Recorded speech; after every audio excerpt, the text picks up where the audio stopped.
He gave you your. Hello, everybody. Sunday Adelaja here, Kiev, Ukraine. Um, we want to welcome all of you back to our daily program. Today's broadcast is going to be very unique and exciting. So I want to call upon all of you to go and share this message and share the message with your friends, with your family members. I have one pretty lady here coming on today. But she's got a very touching story. Very touching. And it's unbelievable that somebody who has passed through what she's passed through could still be so charming and so beautiful. But, God has helped her. She's taking care of herself. She's moved on. And that tells us that there is life after abuse. So the issue we're going to be talking about and addressing is the issue of abuse, domestic abuse. Now, this is a major problem in families all over the world, not just in Africa. But when it comes to Africa, it's a situation that has not been well treated and addressed because there is no legislation, I think, that is addressing that or curbing that problem. Unlike in some countries, if a lady feels abused, in fact, I was talking to somebody today who is an African herself that was being abused by the husband who is also African. And the man was so used to abusing this lady, and each time she would threaten to go to the police because they are living in Europe. She would threaten to go to the police, but she will withdraw the application and the case. So he's always used to the fact that she's nothing. Because he will say, if you go and report me, I'm walking out of this marriage. I am walking out of this marriage, or I'm going to take the children, or I am. I'm never going to come to see these children again. So she will always be afraid. I don't want to.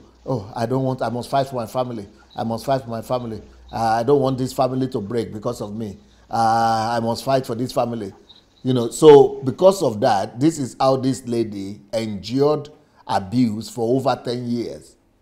Just withdrawing her applications and not reporting, even though they are in Europe. In Europe, you don't have an excuse to be abused. If you are being abused in Europe, it means you yourself, you are foolish and stupid also. Because the law is there. They protect you. They protect the woman. And, and you shouldn't endure either emotional abuse or physical abuse or oral abuse. So for you to be abused emotionally and physically or, emotionally, and you are saying, I don't want this marriage to collapse. I don't want to lose this to happen. It will not be. A woman, there is a scripture they use. A woman must keep for his family or something, or godly woman keeps her family, or something like that they use to manipulate people. So that scripture is destroy a lot of lives. So eventually, this lady started to listen to my messages and listening and exposing herself, especially to my series on family. She got to know that, so I've been stupid for allowing this kind of thing to happen. She decided to act. And when they locked up the man was shocked. And when they released him and gave him a restraint, he came back to her, started, he was prostrating, begging, apologizing, crying. And she was surprised and said, but this is the giant now. This is the lion. This is the big man. This is the roaring lion. Can he be so humbled? I said he's not a roaring lion at all. The reason why he was so roaring is because he was a cowardice. He was a coward. That's why he was abusive. Anybody who is a strong, really strong man will not be taking advantage and abusing a weaker vessel.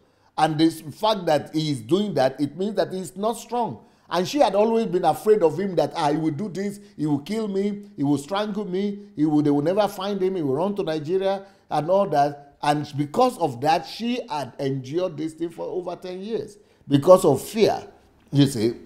So today, I want us to talk to Nancy Ishmael. Nancy is a lady, like I said, she is a deliverer right now. I wrote this book that is called Church, the breeding ground for deliverers and saviors. Right now, Nancy is already a deliverer and a savior, so I'm happy for her. I'm not concerned for her. And so even when you see her, you will not believe her story. You might think it didn't happen to her. Maybe she's just using that as a platform. But because of the way she's looking pretty, wonderful, great, as if she never went through anything. But please go and invite all the ladies that you know, every woman that you know that might be going through some abusive relationship. You all need to listen to the story of Nancy, because she's a consultant now and a psychologist, and she will be able to help a lot of other women. Hello, Nancy. How are you doing today? I'm fine. Good evening, sir. Yes. Hello, everyone. Yes, I'm nice. Happy to be here. And Pastor, I really feel flattered. Wow, and I'm feeling cool, like with the applaudable comments. And well, being happy and looking beautiful is one decision I've taken. I have to make myself happy, and I have to look good despite the past. Yes, because it's a good thing to. I always like to acknowledge the ladies and to compliment them, but especially when it's true. In your own case, it's the true case, so enjoy it, enjoy the process. Thank you, sir. Thank you, sir. Yeah. So what I would like to start my story by. I would like you to start your story by telling us about your background. Okay. I am the first among a family of 6. How do you pronounce your last name? Ishmael? Ishmael. Ishmael. Yes, sir. Is that a Muslim one or a Jewish name? It's okay. Ishmael was the son of Hagar. Yes. In the Bible. Yes. Although it said that he is the father of the Arab nation. Yes. But somehow Ishmael happens to be my dad's name, and we bear his own name directly. Okay. So bearing that name all through my childhood has always raised rows. So when I say Nancy Ishmael, people turn and say, "Are you a Muslim? Where are you from?" and all that. So growing up as a child, at some point I started feeling inferior because of the name. A name that when you call your name and surname, people turn and stare at you like, "Who is this one? Where is she from?" But growing up and all those things, I've learned to live with the name, and I'm proud of it. When I call it, that people thought, "Oh, I said." It's like you are looking to the side, though. It's like somebody is there beside you are looking at. You have to look forward, though. Now forward I did. So growing up and all those things, I learned to live with the name. So when people ask me, "How come this name?" I said it's because I'm unique. That's why I have a unique name. But I've been a Christian from birth. My parents are Christian. So I'm the first among a family of 6 children. My dad and my mom are business inclined. So I grew up in the north, Christian background. I'm indigenous of Imo State. That's the eastern part of Nigeria. Did you say you are mixed? I grew up in the north. Okay. So I speak Hausa fluently. I can speak and write Hausa. Okay. Yes. So we are an average Nigerian family who faced some challenge at some point in time, but it's all for good. And I had my education in the north, starting from my kindergarten to my tertiary level. Wow. Studied microbiology. I'm a graduate of microbiology. And that's all I have to say. My parents still reside in the north, but currently I reside in Lagos, state Beautiful. of Nigeria. Yeah, because your accent is not Eastern at all. I grew up in the north. Your accent is also not totally northern, it's just middle. Like Okay. it will be very difficult to place you. Oh, really? Yeah. Okay, maybe it might not be Eastern because growing up at the far north, we only travel to the east once in a while, maybe once in 3, 4, 5 years, and that may be just for 2 weeks, and we go back to the north again. Okay. So the only time I was opportune to leave the north was during my 1 year National Youth Service Scheme.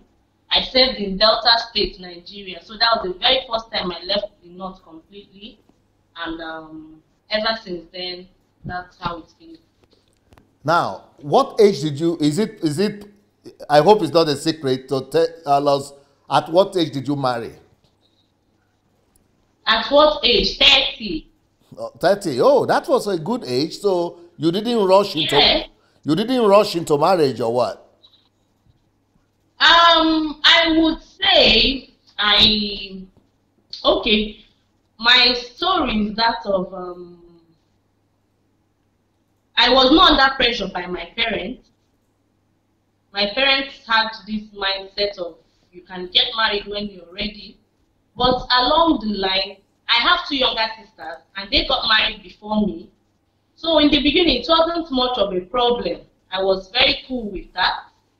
But after my 1 year National Youth Service Scheme, I sort of, I tell people that I was the one that put myself under pressure. Okay. It was not as if anyone pressured me. I put myself under pressure. I felt I needed to get married to be able to achieve a level of greatness. I lost that mindset that marriage was the ultimate thing I needed to be fulfilled. So it wasn't as if anyone put me under pressure. I mounted pressure upon myself. So I got married at the age of 30.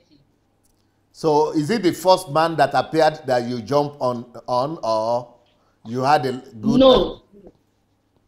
No, apparently he wasn't the first man. He was like I think the fourth or fifth from when I started having suitors. He wasn't the first person.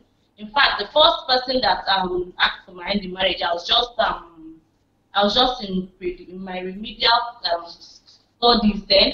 I think then I was just 24 or 23, but then I was not ready. Then subsequently, but apparently he's the fourth or the fifth person. He's not the first person. So why did you settle for this particular one though? Okay, because okay, back in school, he was someone, we attended the same university. Oh, okay. So back in school, he was someone that liked me, but I had this mindset. I needed to get good grades in school. So back in my school days, I didn't have time for relationship or anything. All I needed was just, let me just make a good grade and leave this school. So, and that is where I think my issue started from. So I didn't know him too well. So when I listen to, can I relate to when I listen to before you think, ladies? Yes, you can. Go ahead, please. So when I listened to that message, you spoke about being socially independent. Yes. Being alert socially. Yes. Try to mingle, interact with people, attend events. I had that challenge. I didn't do that way back in school. We spoke about emotional intelligence and social intelligence. Yes, yes. So Okay. I didn't do that part way back in school. So he was asking me out in school. I didn't really give in to that until after during my 1 year National Youth Service Scheme, he got my number again and started calling and told me he was interested in me and all those things. And at a point, I said, okay, if this guy has been after me from way back from school, I think I should give him a try. But one thing that happened was because I was not socially aware, because I didn't mingle that much in school, every other person in school knew he was not good for me. But because I didn't do that, I was ignorant of that part. I was ignorant of that part. So when we started cutting in during my youth service scheme, so precisely I think precisely 2 years after my NYSC. So, and by then I put myself under pressure. All I was seeing was marriage. I saw a lot of signs. I saw a lot. In fact, my siblings, my parents, all realized he was not that person from one or two attitudes that he displayed. But because I was hell-bent on getting married, and I was not interested in what they were saying. I was not interested in what they were saying. I stopped and blocked my ear to those things and channeled my attention in, let me get married first. So that was where my pain started from. That was where my pain started from. Why? So well, you said something that you thought that marriage is what will help you to be successful in life, or I don't get that part. Yeah. Deep down within me, I knew I was a great person. I always had this passion for women. My dad's favorite channel was CNN.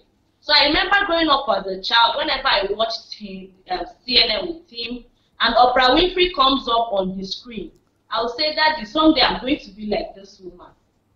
Wow. And you pat my back and tell me he believes in me, I can do that. But at some point in time, I diverted. I started to think I couldn't get to that stage of my life without a man in my life. Without a man by your side? Yeah. But your dad is a man. So that was a wrong mindset. But you had a father, you have a brother. Are those not men? They are. But I believed these ones were my immediate family. So I felt getting married and moving away from my own house was going to help me in doing that. No, the best place you can be is your own household. So that was totally wrong. That was totally wrong. And having that mindset of getting married to attain fulfillment was another issue I had. No, okay, I'm sorry, I'm going to interject.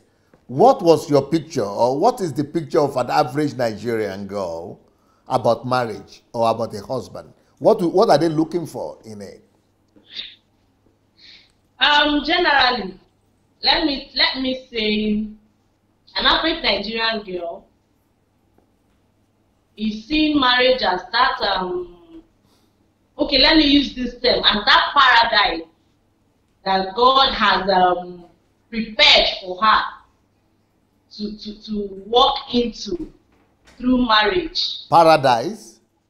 Yeah. So with the recent things that are happening on social media, women living a life of deceit and claiming that all is well. So any lady that is on the outside feels she's missing out on something, feels there's something that is not happening. So an average Nigerian girl wants to get married to grab that good thing that is coming her way. Let me use that term. To grab that good opportunity that she feels is what is actually coming her way. Well, you said you are a Christian. Yes. So you are saved. You are born again. Yes, I am. But that paradise, is it not in God? Is it not in Christ? It is in Christ. It's in Christ. But at some point in time, I would say when someone is carried away, with the happenings around her, especially the environment, so you tend to take off your glance from Christ that you were supposed to be staring at to a different direction, hoping that that is where you're going to get what you're looking for. Okay, do you want me to, I'm sure you've listened to my teachings. Do you want me to tell you what marriage really is? Yes, sir. Marriage is not paradise until you are able to create paradise. Marriage is only paradise for those who have already created paradise for themselves before the marriage, so much that they are now ready to create that paradise for another person. Yes, sir. So if you have not created paradise for yourself before, there is no way you get paradise from. You will get paradise, you will cash air, empty air, instead of cashing paradise. You're right, sir. You're right, sir. So marriage actually is not a place for enjoyment, you know. Yes, sir. Marriage is only for those who are ready to sacrifice. Ready. Yeah. And only if you are ready to sacrifice and carry extra burden. So that means you must have successfully carried your own burden, and you now have enough muscle and enough energy to carry another man's burden. When you are fit to do that, fit enough to do that, then you might be talking about enjoying afterwards. And that's why I wrote this book. I just released a book now. It's called Am I Ready to Be a Wife? I saw it and I'm getting that book. I'm so getting that book. When I saw it on Facebook yesterday, I was glad. I was like, wow, I think VSA released this book for my sake. Yes, and for this your program.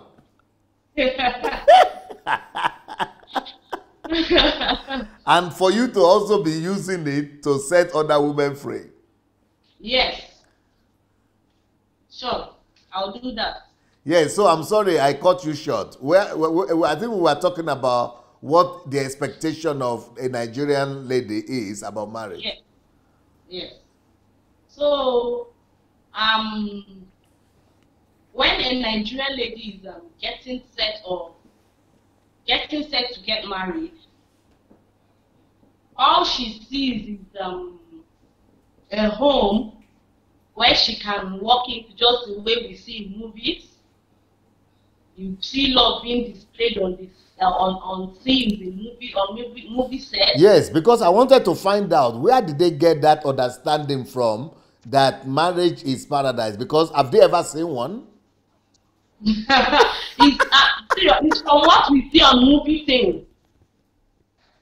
So when we see the couple exhibiting love, all these lovey-dovey scenes on movie sets, we believe that is what is happening in marriage actually. So no one is realizing that marriage takes a lot of hard work. A lot of hard work and patience to work on. No one is realizing that. So as a result of this, I would say we just jump in unprepared. We're not ready. Okay, now you said your parents were not putting pressure on you to marry, but you were putting pressure on yourself. Tell me, paint a picture for me. What was the picture of your expectation that what was going to happen? What was your life going to be like because you were going to be married? Okay, for a start, I was imagining this. I was imagining this lady. I was hoping to be this lady that the the moment she's married, I would see myself at a certain stage in life. I would become, let me say, I would become famous. You know, there is a saying here in Africa that a woman, people normally say that a woman might achieve all she could achieve in life, but the moment she's not married, that she's just wasting her time. So I had that recorded in my brain. Okay. But you know that one is a lie, of course. It's a white lie, a big fat lie. So I had that recorded in my brain. I was seeing myself as that person who is going to become famous, who will become great. So of course, and when I'm working, my husband will always be by my side, and I was envisioning he was going to help me create that environment, help me pursue or fulfill my purpose and passion. So I never saw that picture of doing that all alone. I attached it to someone helping me do that. So that was my challenge. I saw that big picture where someone was famous and her husband would be walking right next to her, they would hold her. So did you see the husband of Oprah? What was the name of Oprah again? Oprah Winfrey. Oprah Winfrey. Did you see the husband working with her? Never. I never saw. I've never seen her. But it is how you want to become like now. One thing is why didn't you consider that part? This woman is successful now, and her husband is also not there. So why didn't you consider that one? I can't really say why I didn't even think towards that perspective. I don't know why I was blind towards that perspective. Because somebody has built an illusion for you, illusion in your head. Yeah. They put illusion and put it inside your head without you knowing. Without asking you for permission, they cook the food, the illusion, cook them well, put it in the freezer, and put it for your brain. Oh God! Let me tell you something. You have an absolutely disarming laughter. I'm sure many people must have been telling you about that before. Maybe I hope they are. But your laughter just disarms. It just disarms.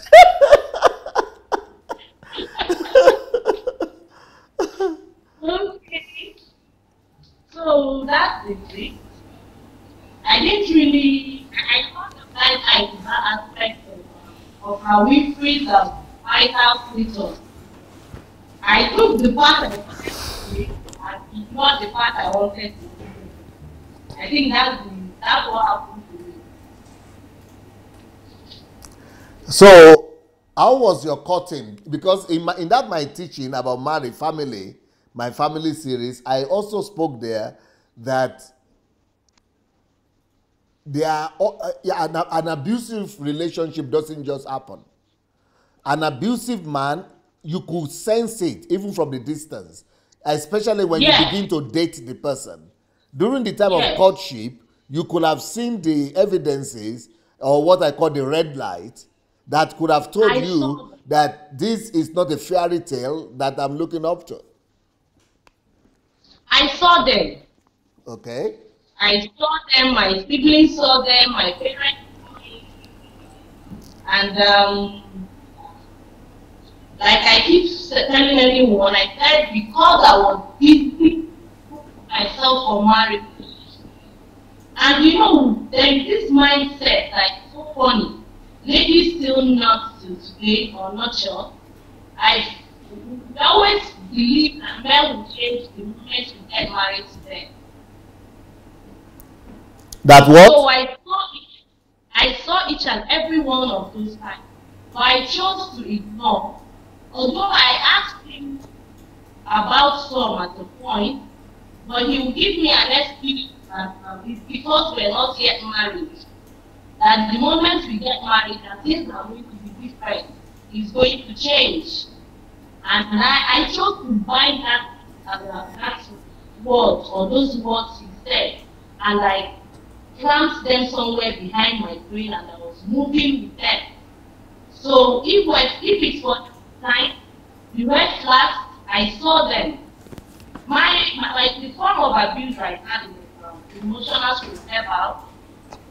So even in a relationship, he would stay for a week without a phone call, without making contact. And when I try to call, and he gives I buy that excuse immediately. So to my siblings and family, I got to a point I started making up excuses for him. So he was not caring. He was not interested in keeping the communication lines open. He treated me, or should I say, I saw that he had no respect for me. And I saw quite a number of them, but because I felt he was going to change the moment we become man and wife, so I chose to ignore those things. I kept them aside and took the one I wanted to take to complement the other part. So when the issue of marriage came up, my parents were angry, my siblings were angry, everyone said no, it's not going to work. This person, can't you see the signs? He's not good for you. He doesn't care about you. They said quite a number of things, but I was not interested. It got to a point I threatened my dad. I had to threaten my dad. I said, Dad, I have to get married to this guy or else forget about marriage. So he got scared and he had to let go. Did you think that your parents and your siblings, your family was against you or what? Yeah. You actually thought that? Yes, I did. I did. And I had so this mindset that... you definitely believed the man? Yes. Even though you were... In fact, it got to a stage, whatever my parents tell me or siblings, I go back and relate to him. I betrayed my family to that extent. No, even though he was mistreating you like that, you still believed him more than your family? Yes. That was how ignorant or should I say foolish I was. I saw those things. My mom, everyone, my parents were saying, this person is not good for you. Your sister told me the way he treated you the other time, so we are saying no. And when they say that, I raise my voice, I flare up, I get angry, and I say one or two words out of anger and threaten them, then I walk away. So what I do, the moment I set my eyes on him, I will give him everything in detail. I said, my mom said this, my dad. So that was how bad it was. I felt they didn't want me to get the how do I put it?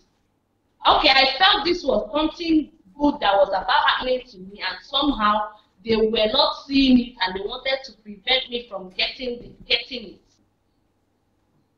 So it was. But some of the things you were observing in his behavior, what the same very thing that your family was trying to tell you about.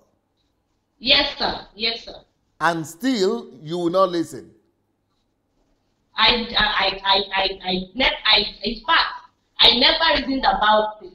And the funniest part is that he hurts me like almost every day. I cry all through my relationship. In fact, I started crying from when I was dating him. I'll cry my eyes out. I'll get angry. And the moment he just gives me a phone call and gives me one nasty excuse or reason, it's all. I've forgotten I cried all the way from 2 weeks ago. So that was how serious it was. I was not. Maybe you are simply in love. You fell in love. Yes, that is the word. Yeah, I fell in love that I overlooked his shortcomings. I was not interested in that aspect of him. You know, I'm writing a I book. always I'm writing a book that everything. is called "Only Fools Fall in Love."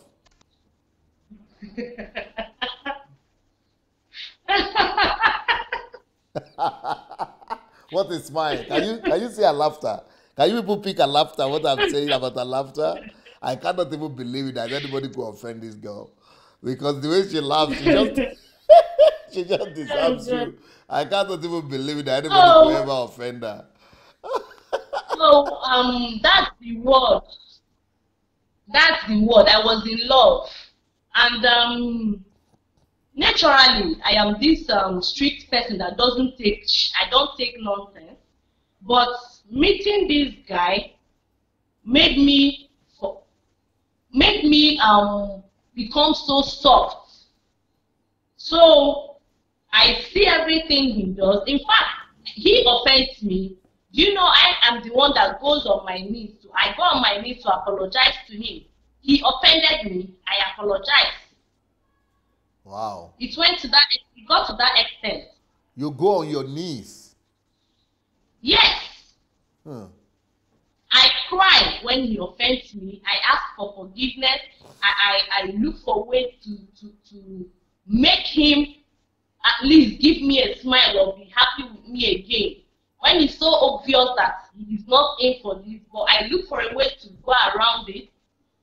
I look for a way to plead, Okay, but apologize. I type messages. if he has started to abuse you so early in your relationship, it means you are going into the marriage with a lot of burden and concern. Were you happy on your wedding day?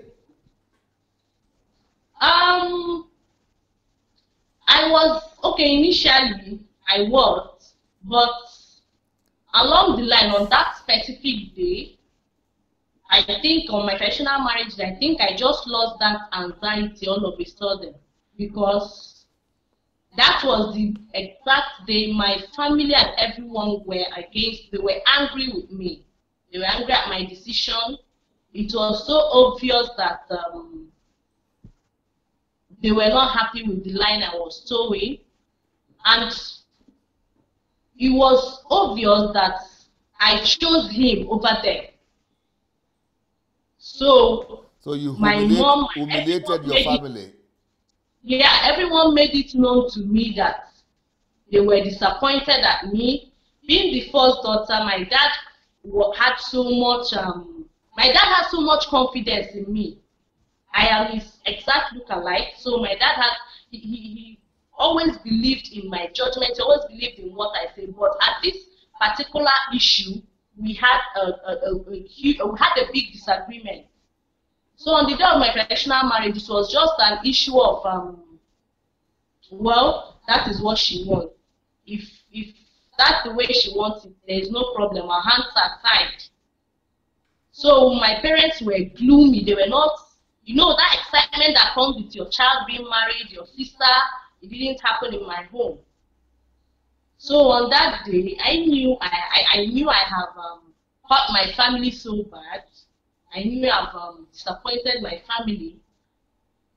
So from that day, that anxiety in me was like it died. But because we had a date fixed, we already had people around. I just had to pretend that all is well, and so that we could carry on with the ceremony.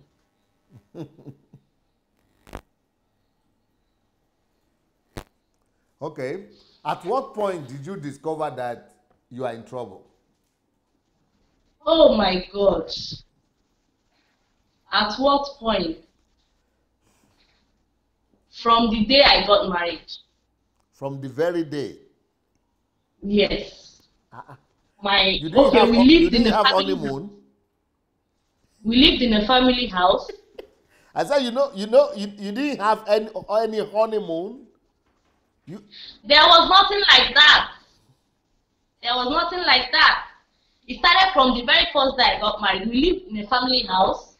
So getting home after the traditional wedding, he pointed a room to me and told me that that's the room I'll be staying. So you can imagine getting married and you were hoping you're sharing the same room with your husband, and your husband shows you a different room, that's the room you're staying.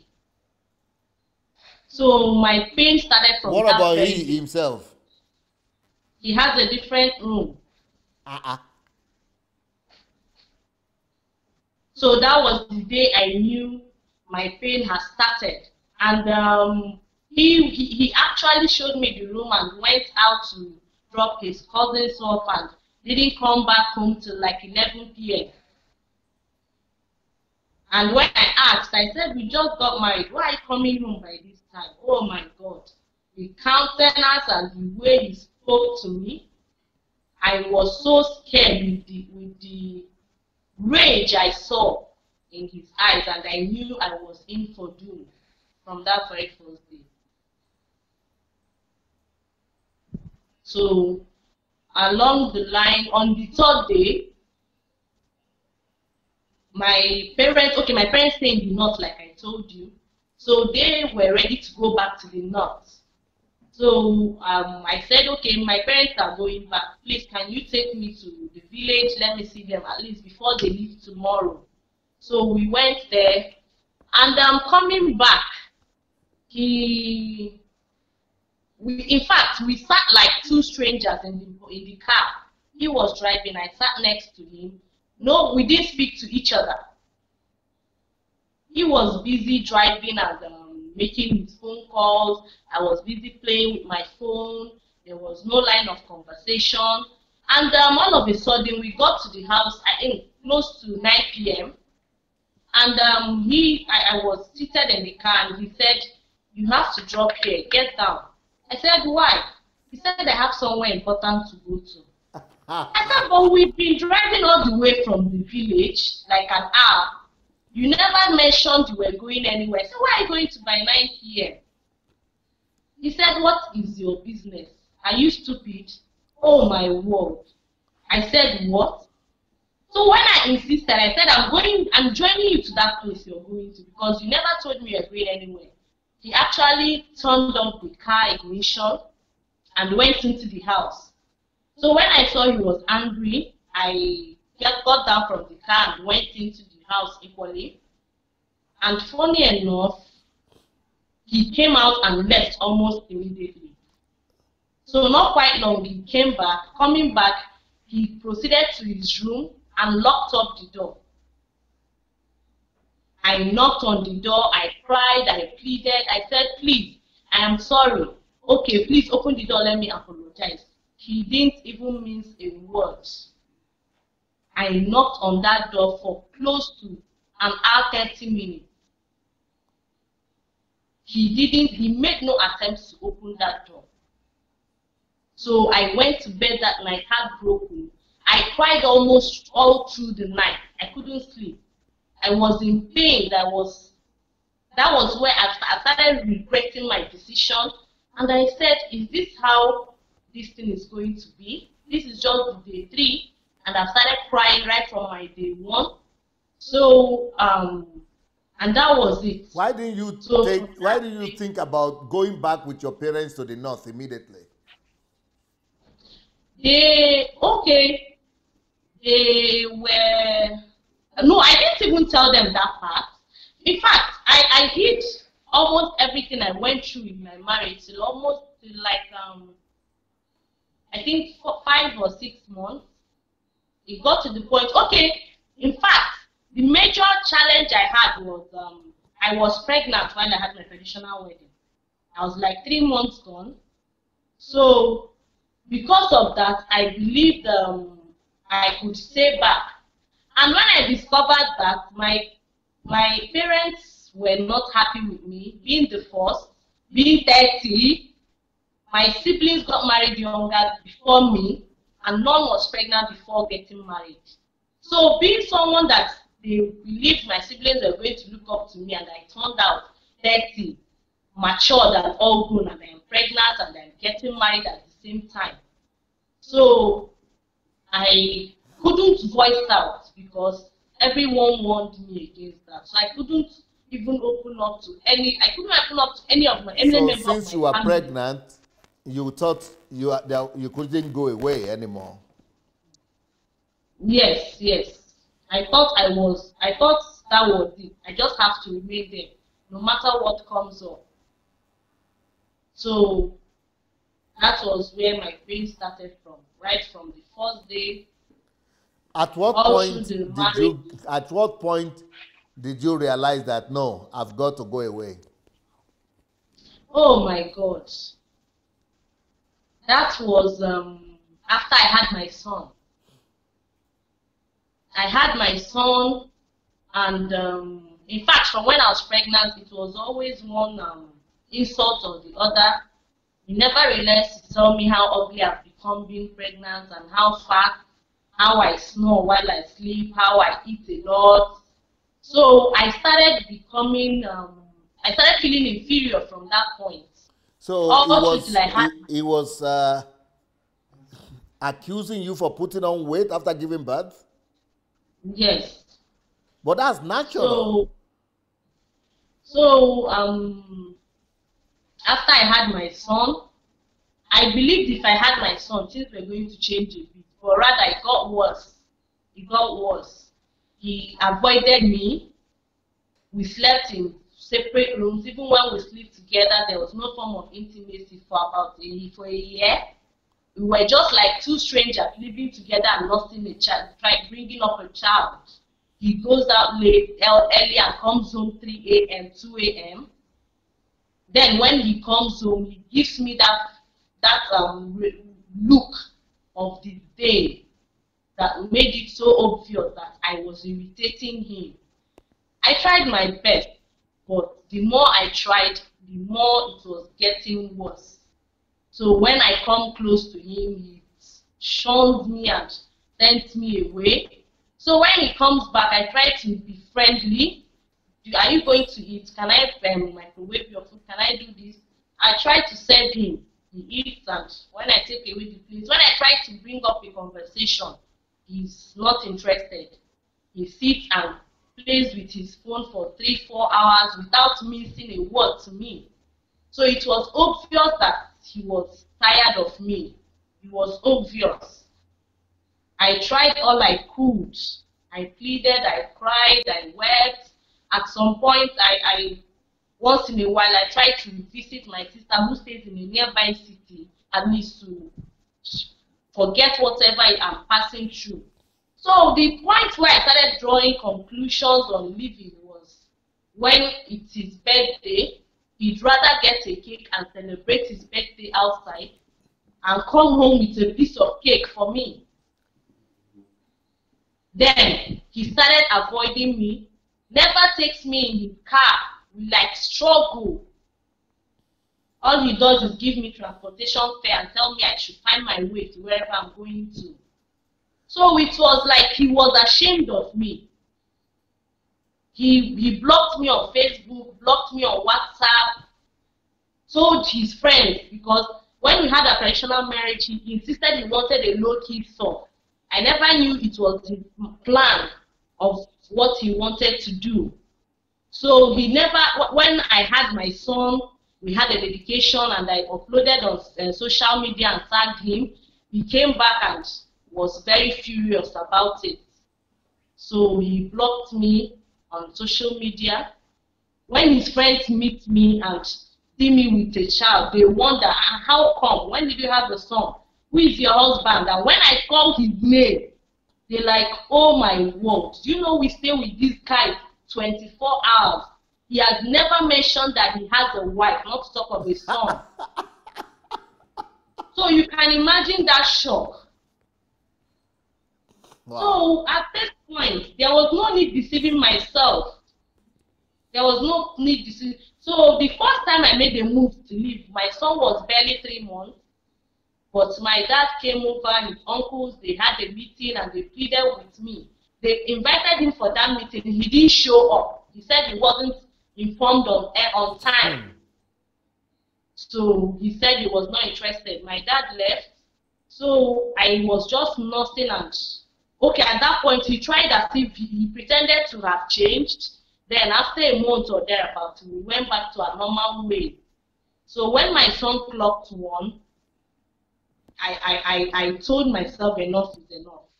I've tried. My son is 1 already, so I have to leave. So where I drew the line was on a particular day. He went out on a Friday and didn't come home till Monday morning. No explanation. I had no money. I had no money. I don't know where my husband is. I tried to call. I sent messages. He read my message without responding. So that was where I knew that it's all over. There is no need deceiving myself. So if a man can leave his house and ignore his wife and son for 3 days without any means of communication. So I found my way to his place of work. He manages a hotel then. So I found my way to his place of work because he never allowed me to go to his place of work. So going to the hotel that's on a Sunday evening, and I walked in and introduced myself to the receptionist. I said, I'm Mrs. This person. Please, I want to know if my husband is here. Everyone at the reception turned and looked at me like, who is this? It was all written on their face, like, where is this one coming from? Wow. Where is she from? Claiming she's this person's wife. So they asked me, please, is this your son? I said, yes. They said, and this man is your husband? You mean our boss is your husband? I said, yes. Everyone was shocked. So he got angry by that singular act. Coming back home the next morning, the first thing he warned me about was I should never ever step my foot to his place of work again. Why do I have to go there to disgrace myself? So he was angry by that action that I took. So I never raised my voice on him, but at that moment, I was covering a lot of things, but at that point, I no longer cared. I had to let it out. And that was where I drew the line. My son was 11 months. That was, 12 months. And that was why I drew the line and decided that I was leaving.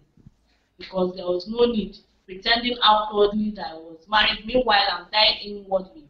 I'm unhappy. I don't have peace of mind. My tears were my meal. I cry almost every night till morning. I don't sleep. My health was deteriorating.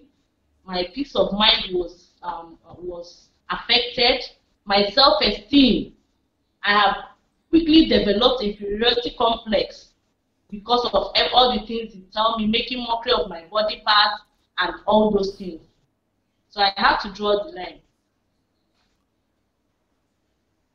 Very, very sad story.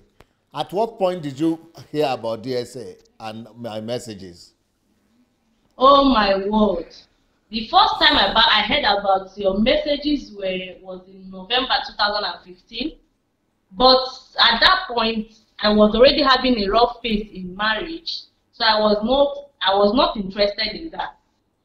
So after I left, exactly a month after I left, a friend called me and told me, I think you should listen to DSA. You're going to love his teachings, and I think that is what you need most. Because at that stage, I was depressed. I felt I'm a failure to my family. I'm a disappointment to my family. I was ashamed of my actions. I was always crying. I was always in pain. I was always wallowing in regret and bitterness. So when she told me about that, she said, okay, let me start by telling you about DSA. So she gave me a brief introduction. From time to time, she sent me data, said, please try to catch up with the Facebook Live and all those things. So along the line, when I left the north and relocated to Lagos, she said, I think you should listen to this this message, sorry. She gave me the ladies before you think marriage, think self-sufficiency. That was in May 2016, sorry. And when I listened to it, oh my God, it was like scales fell off my eyes. And hearing you saying how a lady has to be self-sufficient, how she has to attain self-sufficiency, I was almost crying that day. So gradually, listening to each and every one of them, I scored myself 0/100. I was not prepared. I discovered I was not self-sufficient in any way. At least someone would have said, okay, I'm independent. I was not self-sufficient in any way. So that was the first time. That was the first time I listened to your message word to word. Then sometime last year, sometime October or November last year, I read Who Am I? Oh my God! And I was like, is this actually happening? And I was like, Nancy, where have you been? And I was wishing, oh God, no one told me about this man. If I made this huge mistake in my life, maybe I wouldn't have been where I am now. So that was May 2016 was the very first time I knew I listened to your message, and from then I listened to, but the basic one that caught my attention was ladies before you think marriage, self-sufficiency. I ensured I listened to almost every episode.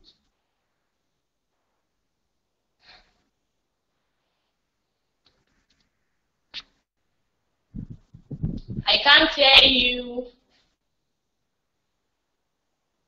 I can't hear you.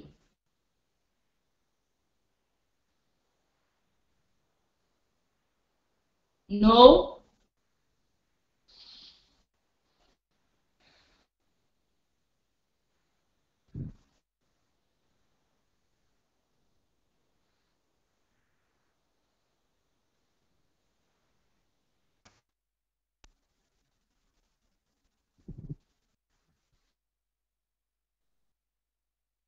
Can you hear me?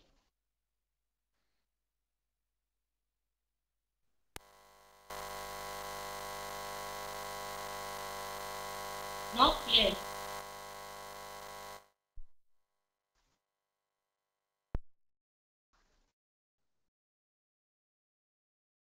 Change it, and you can keep on talking. Can you hear me now? Yeah, I can hear you now. Okay, good. So I was trying to tell people that the the message you are referring to is in the family series, and it's called "Ladies Before Thinking Marriage, Think Self-Sufficiency." So I have a whole block of messages for women on what they need to know before they get married, and how they need to prepare themselves before marriage. That's what you are listening to, right? Yes. Yes, sir. And you are saying, "Oh my God, how I wish somebody had told me this before." Oh, God. I wish that I had this at my I wish I had this in possession, or I knew about this before I took the decision to get married. Maybe it would have changed my mindset. But all the same, I'm still grateful it came at the right time, because if not for that message and a few friends and my family, I would have still been stuck in my past. It took me quite some time before I could forgive myself. It took me quite a lot of time, because I was always wallowing in regret. I was always crying. I always wished I could turn back the hands of time. But will you recommend? At a point, will you recommend those Will you recommend those messages on preparation before marriage? What ladies must know before marriage? Like yes. Will you recommend it to single Nigerian single ladies? Yes, I would, sure. Because I've discovered that we're being, mostly in Nigeria, we're being taught wrongly. We're taught the wrong values. So, growing up and discovering that the things you know are not actually true. grow up knowing the wrong things while the right things are happening elsewhere. So listening to you, I would say, is the best thing that ever happened to me, because you speak the truth. You speak the truth and nothing but the truth, and your messages and teachings impact knowledge. So I would advise every Nigerian lady, especially the single ones, to listen to you. In fact, I would also advise the married ones, because it will go a long way to help them out. Because if you can listen to it even as a married lady, it will help you to start looking for ways to and make amends, to adjust yourself and be in line with the teachings. Because those are the basic things every lady needs. Any lady that listens to that message, trust me, and adheres to your teachings on that message, that person is 150% ready for marriage and can work in marriage. That person, because you talk about self-sufficiency, you talk about maturity, about wholeness. So, like you said, I remember in one of the series we were talking about a lady has to be satisfied with herself. She has to love herself, that her cup is overflowing. That is when she can give birth. That is when that person can give life. When you are satisfied, when you are whole with yourself. So listening to any single lady that listens to that and work with those teachings, trust me, that person is going to have a very beautiful marital journey. That person is going to enjoy marriage, because she has a lot of knowledge from that aspect. So anyone she comes across, the both of them are definitely going to work out a way on it. Then, also listening to them, that person will equally know when she comes across a man that she knows she can't stay with, and work on how to take a walk as soon as possible, instead of waiting for it to get late before the person starts looking for a way out. Is that the reason why you said listening to me is the best thing to have happened to you? Yes, sir. Did it help you to heal or what? It helped me to heal. Like I said, initially, I always felt it was all about him. So listening to that message, I discovered I had my lapses too. I realized I made my own mistakes all by myself. I was no longer putting the 100% blame on him. I realized I had my own lapses. I made my own mistakes. So it helped me. I realized, oh, I actually got it wrong at this point. I would have done this thing differently. Okay, I wish I did this differently. Maybe. So it helped me in the healing process. It made me to stop blaming myself and getting angry that it was all his fault. I realized that I myself was not ready in any way. So I would say yes, it helped me in the healing process. I was able to see a couple of your videos on Facebook where you are talking to ladies. What is your mission now to women especially? Okay, my mission now is okay, like the first two videos I did, they were on the red flags ladies shouldn't ignore in relationships. Yes. So my mission now is those things that are always, those signs or those red flags that are always obvious in relationships, but because ladies are struggling to get married, either they are being pressured by their family, their friends, or putting pressure upon themselves, and they chose to ignore it, hoping that that person is going to change. So I'm just trying to help ladies not to repeat the same mistake that I made, because I made this mistake all by myself. So I'm working on screaming and shouting and helping ladies not to make that mistake, and also to make them realize that they can achieve any level of greatness as a single person, and that being single is the best thing that could happen to them. So you don't need any man in your life before you say, oh, I want to do this, but I have to get married first.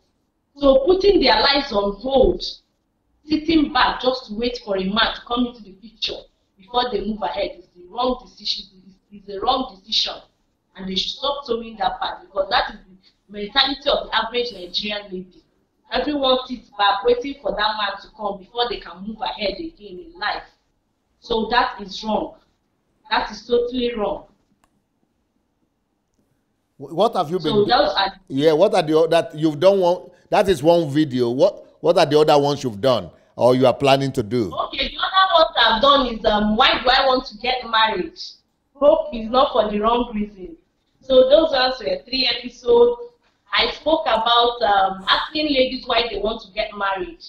If they want to get married because they feel it will make them fulfilled, or if they want to get married because of societal or peer pressure, or if they want to get married because they attend weddings now and then and they all wish, oh, my colleague is getting married, everyone in my office is married, my friends are married, so I have to get married, I have to join this league, I have to join this moving train. I don't want to be left behind. And asking them if some actually get married just for them to escape the present environment they are staying in. Like when someone is residing maybe with a relative and that person struggles to work so hard, but no one sees the effort she puts in. So being in an environment a lady is feeling she's intimidated also makes her to struggle to get married to any man that is available, so that she can exit that environment. Then women also get married when they meet someone. Oh my God, this man is the perfect picture of my the physical attributes I want in a man. He's tall, he's handsome, he's this, and they go gushing and saying all sorts of things. So the moment they get those physical attributes that they feel suits their picture, they tend to push aside every other thing and choose to just go with that, so that, oh, let me get married, my husband is presentable, at least I can flaunt on social media and everyone. So I spoke on why do I want to get married. I did that in 3 episodes, like I said. I also spoke on the last 2 I did was on abuse, because here in Nigeria people don't believe that emotional and verbal abuse are forms of abuse. We believe that the forms of abuse is only the physical stroke domestic part. Meanwhile, the emotional stroke verbal is a form of abuse that hurts a woman, affects her psychologically, affects her in all aspects. In fact, it takes quite a long time before that person could heal from that. I'm speaking from experience. It took me a long time before I could let go. So I'm speaking on the abuse, because when you say, oh, as my husband is abusing me emotionally and verbally, everyone says it's the normal thing. Every one of us, our husband insults us. They tell us one thing or the other. Please go back to your home. You're just wasting your time. But the fact that it doesn't hit you, you should remain there. After all, that's what your mom or every other person passed through, and all those things. So that is another thing I spoke on. Beautiful. And then I also did, I think I did a live video with Esther Puganja. She's in DSA family on 2 occasions. Then I went live on one, giving some advice to ladies. I also did one on lady know your worth, because as a lady, I think if I knew my worth, I wouldn't have descended so low and ended up where I ended up. If I knew my worth, if I knew who I am, if I knew where I'm going to, if I carry myself as that great woman, I wouldn't have made that mistake I made in the past. What is your dream for the Nigerian girls and women and single women? Oh God, my dream. Okay, my dream is to become a marriage counselor, to talk about marriage from a different perspective than the norm, because the marriage counselors we know back here in Nigeria are all about if you're suffering in your marriage, keep praying, go on your knees. Your husband is going to change. God is going to transform him. Don't waste your time. Don't do this. I remember seeing a post on Facebook. Someone, Lola Love, she made a post. A friend of hers or someone she knew was being abused by her husband. She almost left. But the pastor told her to go back and keep praying. And the woman eventually died in that marriage. Wow. Because the pastor told her to go back and keep praying.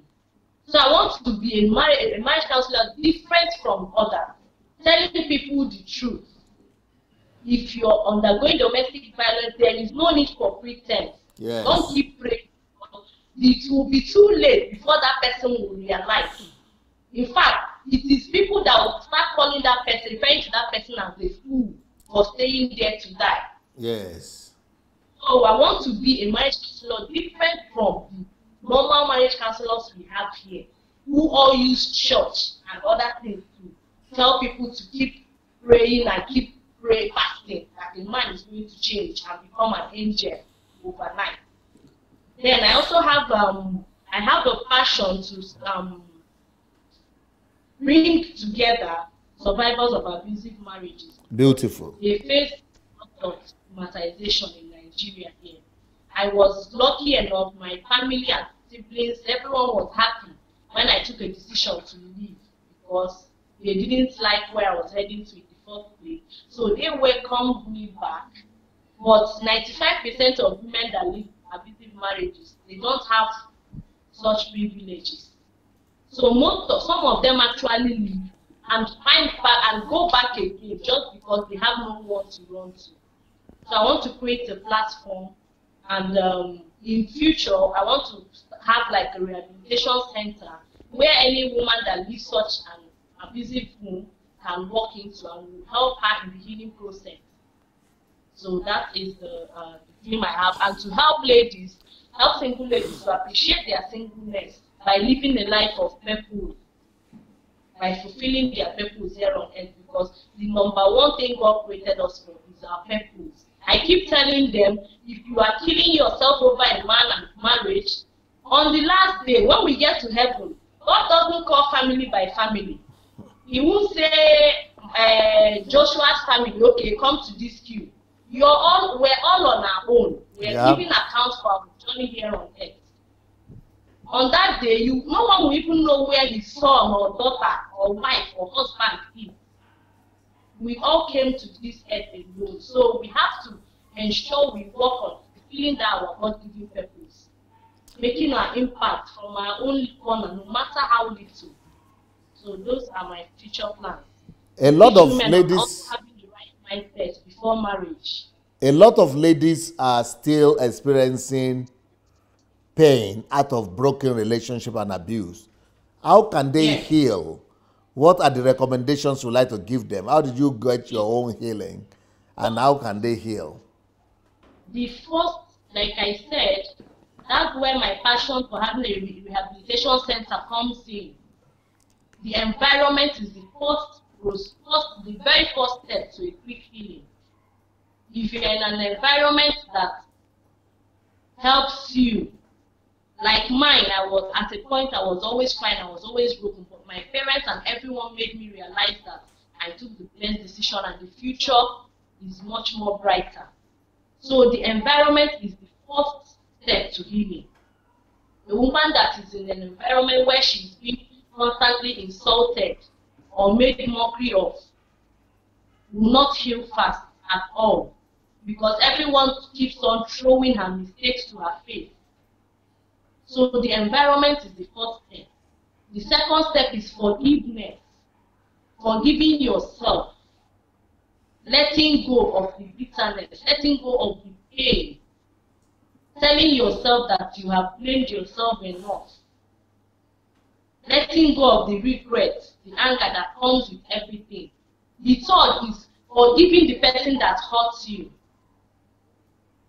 In as much as it is difficult, but you find out that the more you're holding that person in your heart, the more you're becoming depressed and angry by the day.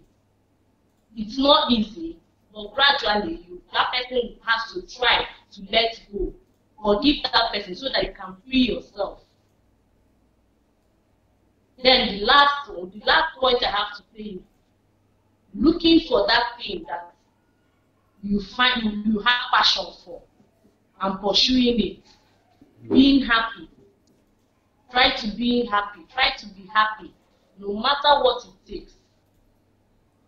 No matter what it takes. Like myself, what helped me was I told myself that at this point, what mattered was my peace of mind and my happiness. So I wouldn't trade that for anything. So I did those things that made me happy. I went to places that made me happy. I did things that I loved doing. And that was what brought me to my passion. So from everything that happened, and now when I read Who Am I now discovered, oh God, I have a passion to help ladies. And that was where I also started from. So doing this and speaking out and also helped me. So I discovered the more I was telling people my story and relating, it was gradually flowing out. In the beginning, whenever I told someone my story, I always cried. But soon I realized, oh, just like every other normal story I tell people. So those are the basics too. So anyone who has undergone abuse or any survivor to heal fast. You said you wrote a book. Have you published it yet? Not yet. I'm working on that. I wrote a book on my experience. How can people find so you? I want to use it to reach out to ladies, like I said, not to repeat the same mistakes I made. We have your Facebook. Can people find you on Facebook? Yes, sir. Yes, Nancy Ishmael on Facebook. Okay, Nancy Ishmael. Ishmael. Okay. On Instagram, I'm Nancy Ishmael too. Okay. LinkedIn, I use Nancy Ishmael on almost every of my accounts. Same on LinkedIn. What would you like to tell our viewers before we go? And especially those who have gone through the same thing. Those who are going through the same thing, I just want to tell them that they should look onto the bright side of life. No matter what you've passed through, just believe that it's actually a step to your greatness. Because every great person has one story or the other to tell. Every great person has one story or the other, right from their childhood level to their adolescent stage. So it all depends on when yours comes in. So anyone that is passing through this should look on the bright future. Look for a possible way to move on, to take charge of their life, be in control of your life, be in control of your happiness, be in control of yourself as a person. Don't be that person that is shut out as a result of what people are saying. Don't be that person, because it got to a stage I had to shut my ears to what people were saying. So you have to learn to turn a deaf ear to whatever people are saying. For the fact that you're taking your decision to move on, then that is all you need. Work on yourself. Discover who you are. Work on your purpose. Work on achieving it. Make yourself happy. And always try to be in a positive environment. Did you have you anyone who is passing through this should also listen to DSA, please. Dr. Sunday Adelaja, he has quite a number of teaching series, books. That is the best thing that can happen to any woman in the whole world. Any woman, any man coming in contact with DSA is the best thing that can happen to you, because it will change your mindset, it will change your thinking, it will change who you are for good. There's no one that comes in contact with DSA and remains the same, except the person who doesn't want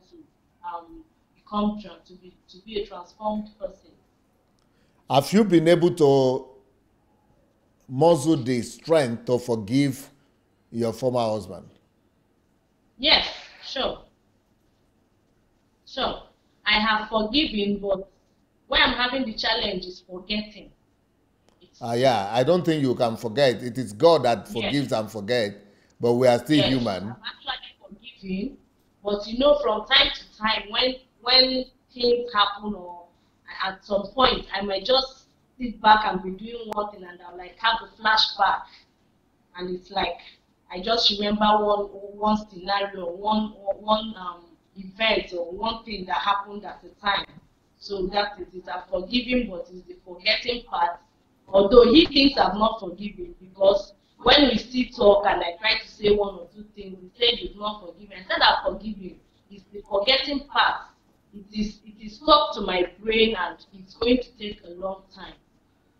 It's going to Yeah. take a long time before it can Abuse is a erase from dangerous, it's a very, very bad thing. And that's why we must fight against abuse, at all cost, because it has yeah. too much consequences.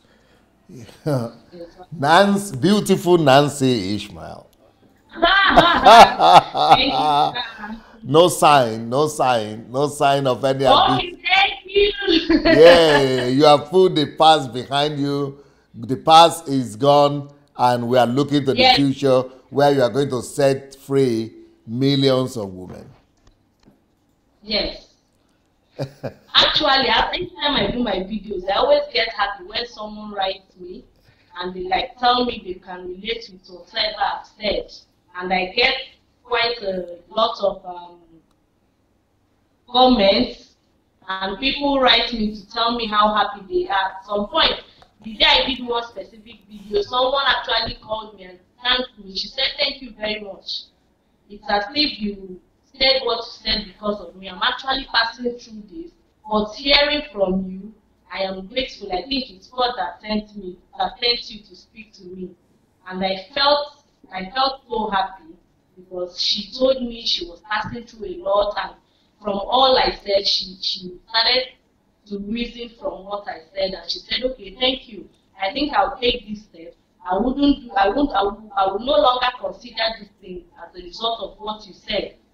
So for me, it's a big relief, and I'm always happy when I make posts and people call me and tell me they're happy. And some actually, quite a lot of them send me messages and call me for advice, especially in relationships and marriages, and ask me how they could handle one challenge or the other. So at least it's a good You thing know, for me. you don't you don't have a message until you have passed through something. Americans say you don't Yes, have a message until you have a mess. yes, So it's the mess that gives birth to the messages. yes, So exactly. everything works out for good. Yes, it does. Thank you so very much for coming. And it's nice to Thank you. have you. And I'm sure many people will be getting in touch with you today, from today. Thank you, Thank you, man. sir. God bless. Bye. Thank you. Okay, bye.